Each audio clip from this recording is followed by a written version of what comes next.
With just 8 weeks to the midterm elections, Democrats continuing their shift to the left, now led by former President Obama. Take a listen.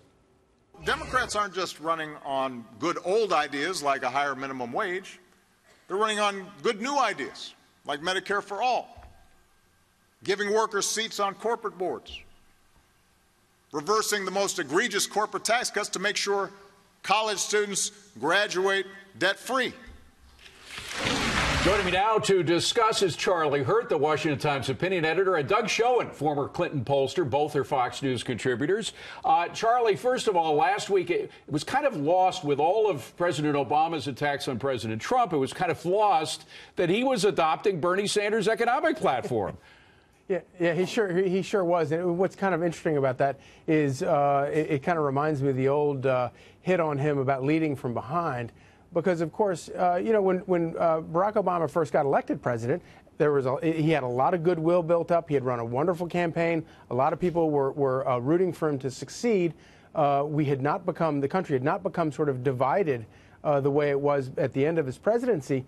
He had 2 years where Democrats controlled the White House, they controlled the House, and they had a filibuster-proof majority in the Senate. They could have passed whatever they wanted to pass. If they wanted to do free college for everyone, he could have done it back then. If he wanted to do Medicare for all, he could have done it for them. Well, and not to mention immigration. But Doug, the point here is what is happening now. When Tom Perez said a couple of weeks ago that the socialists is the future of the Democratic Party, a lot of people said, oh, now you get President Obama essentially endorsing that same attitude. Well, I'm not sure he went that far, David, but certainly, to be fair, he went far enough. And for old-style Henry Jackson Democrats like myself, it's somewhat unnerving.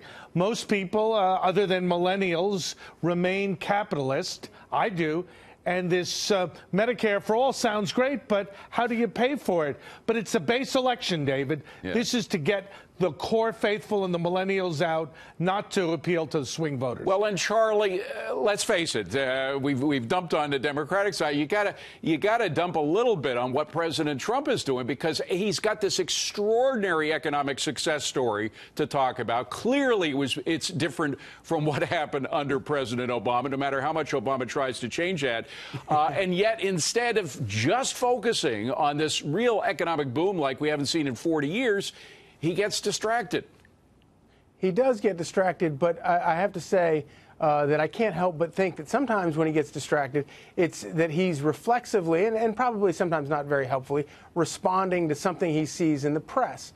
And when you have a book like Bob Woodward's book out about all of this nonsense, this palace intrigue, and yes, the president does sort of whip it up by paying any attention to it whatsoever, but when the White House responds to that stuff but this is what we have accomplished, and they point to all of their success with the economy, that's the way you combat this stuff. And voters sitting out in America look at this and they say, look, you know, the palace intrigue stuff is, you know, entertaining to somebody maybe. We don't care about that. We care about the economy. And as long as they can point to good success there, I think that they're in pretty good shape. Well, I don't know.